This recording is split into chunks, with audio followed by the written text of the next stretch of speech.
Hello everyone, welcome back to Hindi Gyan. आज की हमारी इस वीडियो में हम 10th स्टैंडर्ड हिंदी लोक भारती के दूसरी इकाई का चौथा अध्याय स्टार्ट करेंगे, जिसका नाम है छापा। छापा का मीनिंग क्या होता है? रेट, यानी कि इनकम टैक्स की रेट पड़ती है जो घरों में, उसके बारे में बताया गया है। और प्रस्तुत पाठ के रचयिता हैं ओम प्रकाश आदित्य।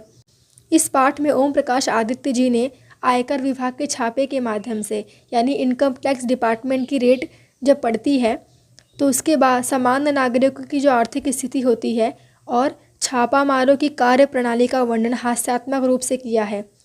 कवि ने बताया है कि कभी कभी आयकर विभाग वाले गलत सूचना मिलने पर आम आदमी के घर घुस जाते हैं और जब उनके हाथ में कुछ भी नहीं लगता तो वे निराश होकर क्षमा मांग लेकर लौट जाते हैं। कवि ने इसके माध्यम से बताया है कि कभी भी सूचना की पुष्टि किए बिना, यानी सूचना की इंक्वायरी किए बिना कि वह सही है कि गलत, किसी के घर नहीं जाना चाहिए, क्योंकि बिना सोचे समझे उठाए गए कदम से केवल असफलता ही मिलती है और निराशा हाथ लगती है। इससे समय की बर्बादी भी होती है और साथ ही साथ दूसरों को तकलीफ भी पहुंचती है। चलिए चैप्टर को स्टार्ट करते हैं। इसका फर्स्ट पैराग्राफ है, मेरे घर छापा पड़ा, छोटा नहीं बहुत बड़ा। वे आए, घर में घुसे और बोले, सोना कहाँ है? मैंने कहा, मेरी आंखों में है, कई रात से नहीं सोया हूँ। वे रोष में आकर, रोष अर्थात गुस्से में आकर बोले, स्वर्ण दो, स्वर्ण अर्थात सोना दो, सोना। मैंने जोश में आकर कहा, स्वर्ण मैंने अपने काव्य में बिखरे हैं, काव्य अर्थात कविता में, उन्हें कैसे दे दूँ? तो इस पैराग्राफ में कवि ने आयकर विभाग के छापे का वर्णन किया है और कवि कहते हैं कि उनके घर आयकर विभाग का बहुत बड़ा छापा पड़ा था। छापा मारने वाले उनके घर में घुसे और पूछे, सोना कहाँ है, अर्थात स्वर्ण कहाँ है? तो कवि ने इसके जवाब में बहुत व्यंग्यात्मक रूप से कहा कि सोना मेरी आंखों में है, क्योंकि वह बहुत दिनों से सोए नहीं हैं। जब छापा मारने वालों को उनके सवाल का सही जवाब नहीं मिला, तब उन्होंने रोष में आकर, यानी गुस्से में आकर कहा और सवाल को अलग तरीके से पूछते हुए स्वर्ण के बारे में पूछा। उनसे स्वर्ण अर्थात सोना मांगने लगे। तो कवि ने भी जोश में आकर कह दिया कि स्वर्ण अर्थात वह सोना तो मेरी कविताओं में है, मैंने अपनी कविताओं में सोना बिखरा हुआ है और वे इस स्वर्ण को उन्हें नहीं दे सकते। यहाँ पर कवि ने अपने जवाबों के माध्यम से स्पष्ट किया है कि एक लेखक के लिए उसके शब्द स्वर्ण के भांति मूल्यवान होते हैं। वही शब्द, वह लेखनी उसकी संपदा है, अर्थात उनकी प्रॉपर्टी है, उनका सब कुछ है, जिसे वह किसी भी कीमत पर छोड़ना नहीं चाहते। इसका अगला पैराग्राफ है, वे झुंझुला कर बोले, झुंझुला कर यानी कि अधिक क्रोधित होकर बोले, तुम समझे नहीं, हमें तुम्हारा अनधिकृत रूप से अर्जित अर्थ चाहिए। अनधिकृत यानी कि जो अधिकार में न किया गया हो, अर्जित अर्थात कमाया हुआ, अर्थ यानी कि पैसा। मैं मुस्कुरा कर बोला, अर्थ मेरी नई कविताओं में है, तुम्हें मिल जाए तो ढूंढ लो। अब यहाँ पर कवि कहते हैं कि जब छापा मारने वालों को उनके सवालों का सही जवाब नहीं मिला, तभी वे और झुंझुला गए और कवि को समझाने का प्रयत्न करने लगे। अपना अभिप्राय समझाने के लिए दोबारा सवाल पूछने लगे। वे बोले कि वे उनसे उनका अनुचित रूप से कमाया हुआ धन, अर्थात जिस पर उनका अधिकार नहीं है, उस कमाए हुए धन के बारे में पूछ रहे हैं। यहाँ पर कवि ने उनके सवालों का जवाब मुस्कुरा कर देते हुए कहा, उनकी नई कविताओं में अर्थ छिपा हुआ है, यदि उनमें उन्हें अर्थ मिल जाता है तो वे उसे ले जाएं। यहाँ पर कवि ने स्पष्ट किया है कि उनका काव्य ही उनकी धन दौलत है।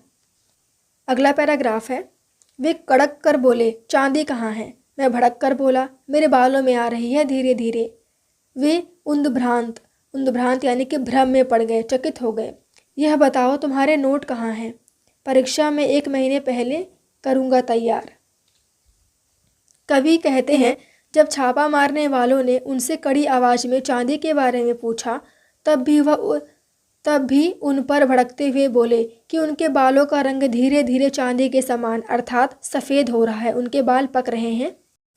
कवि के अटपटे जवाब सुनकर वे सामने वाले भी भ्रम में पड़ गए, यानी कि उद्भ्रांत हो गए। और जब अपनी बातों को समझाने के लिए उन्होंने नोट अर्थात रुपए पैसे के बारे में पूछा, तब कवि ने उसी अंदाज में जवाब देते हुए कहा, नोट वह परीक्षा से 1 महीने पहले तैयार करेंगे। यहाँ पर कवि ने अपनी आर्थिक स्थिति का वर्णन करते हुए आयकर विभाग की कार्यप्रणाली पर व्यंग्य किया है। अगला पैराग्राफ थोड़ा बड़ा है। वे गरज कर बोले, हमारा मतलब आपकी मुद्रा से है। मैं गरज कर बोला, मुद्राएं आप मेरे मुख पर देख लीजिए। वे खड़े होकर कुछ सोचने लगे, फिर शयन कक्ष में घुस गए और फटे हुए तकिए की रुई नोचने लगे। शयन कक्ष यानी कि जहाँ पर कवि सोते हैं, रुई यानी कि कापूस।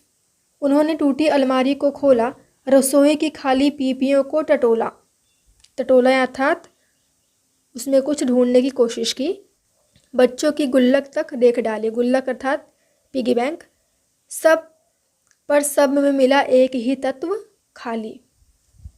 कवि ने बताया है कि जब छापा मारने वालों को उनके सवालों के जवाब नहीं मिले तब वे कवि पर गरजते हुए अर्थात और गुस्सा होकर बोले कि वे मुद्रा अर्थात धन की मांग कर रहे हैं। कवि ने भी कांपते हुए कहा कि उनके पास जो मुद्रा है वह उनके मुख पर है। यहाँ पर मुद्रा अर्थात भाव होता है, एक्सप्रेशन। कवि का जवाब सुनकर छापा मारने वाले खड़े होकर कुछ सोचने लगे।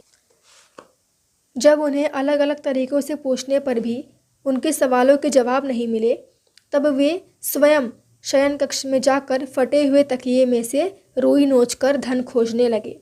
टूटी अलमारी को खोलकर उसकी तलाशी ली।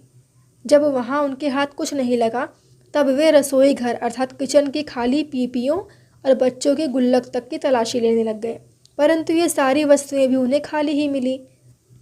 यहाँ पर कवि ने आयकर विभाग की कार्यप्रणाली को आड़े हाथ लेते हुए आम आदमी के घर की दयनीय आर्थिक स्थिति का वर्णन किया है। अगला पैराग्राफ है, कनस्तरों को मटकों को ढूंढा, सब में मिला शून्य ब्रह्मांड। कनस्तर यानी कि टीन का पीपा यानी टीन का डब्बा बोल सकते हैं आप, और मटको यानी कि जो मटकी होती है मिट्टी की। ब्रह्मांड यानी कि पूरी दुनिया। देखकर मेरे घर में ऐसा अरण्यकांड। अरण्यकांड यानी कि रामचरितमानस का सोपान कांड है, यानी कि रामचरितमानस जो लिखा गया है तुलसीदास जी द्वारा, उसमें एक चैप्टर है, उसमें अरण्यकांड उसे कहा जाता है। उनका खिला हुआ चेहरा मुरझा गया यानी कि वो निराश हो गए, और उनके 20 सूची हृदय में, हृदय यानी कि मन, रौद्र की जगह करुण रस समा गया। रौद्र अर्थात गुस्सा। वे बोले, क्षमा कीजिए, हमें किसी ने गलत सूचना दे दी। अपनी असफलता पर वे मन ही मन पछताने लगे, सिर झुकाकर वापस जाने लगे। मैंने उन्हें रोक कर कहा, ठहरिए।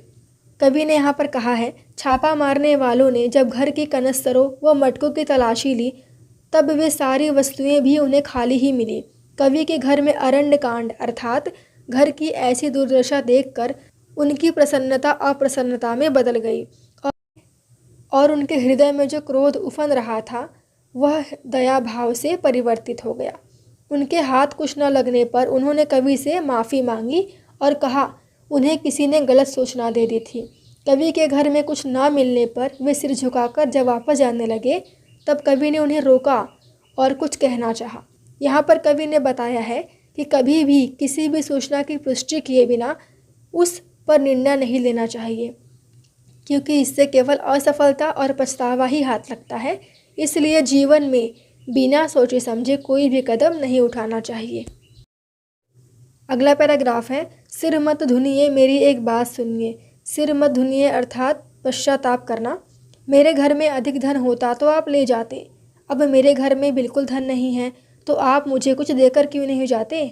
जिनके घर में सोने चांदी के पलंग अर्थात बेड और सोफे हैं उन्हें आप निकलवा लेते हैं, बहुत अच्छी बात है, निकलवा लीजिए। पर जिनके घर में बैठने को कुछ भी नहीं उनके यहाँ कम से कम एक तख्त अर्थात लकड़ी का चारपाई तो डलवा दीजिए। कवि कहते हैं, जब छापा मारने वाले उनके घर से पछताते हुए जाने लगे तब उन्होंने उनको रोक कर कहा कि यदि उन्हें उनके घर में धन मिलता तो वे उसे अपने कब्जे में ले लेते, परंतु उनके घर में बिल्कुल धन नहीं है तो वे उन्हें धन देकर क्यों नहीं जा रहे हैं। कवि कहते हैं कि जिनके घर में छापा मारने वालों को सोने चांदी के पलंग और सोफे मिलते हैं वे उसे अपने अधिकार में ले लेते हैं, यह उचित भी है। परंतु जिनके घर में बैठने के लिए भी कुछ भी नहीं है उनके घर में उन्हें कम से कम एक तख्त की व्यवस्था तो करनी ही चाहिए। यहाँ पर कवि ने छापा मारने वालों की कार्यप्रणाली पर व्यंग किया है। उन्होंने आयकर विभाग द्वारा अनधिकृत यानी कि जिस पे उनका हक नहीं है, जिस धन पर आयकर विभाग वालों का हक नहीं है, उस धन को जब्त करने की प्रशंसा करते हुए विभाग को गरीब परिवारों की मदद करने का सुझाव भी अप्रत्यक्ष रूप से दिया है, यानी कि इनडायरेक्टली कवि ने कहा है। इनकम टैक्स के छापे के दौरान जो उन्हें धन मिलता है वह उससे किसी गरीब की सहायता क्यों नहीं कर लेते, यह उन्होंने इनडायरेक्टली समझाया है। और इस तरह से छापा चैप्टर समाप्त हुआ। मुझे उम्मीद है कि आपको समझ में आ गया होगा। Thank you for watching.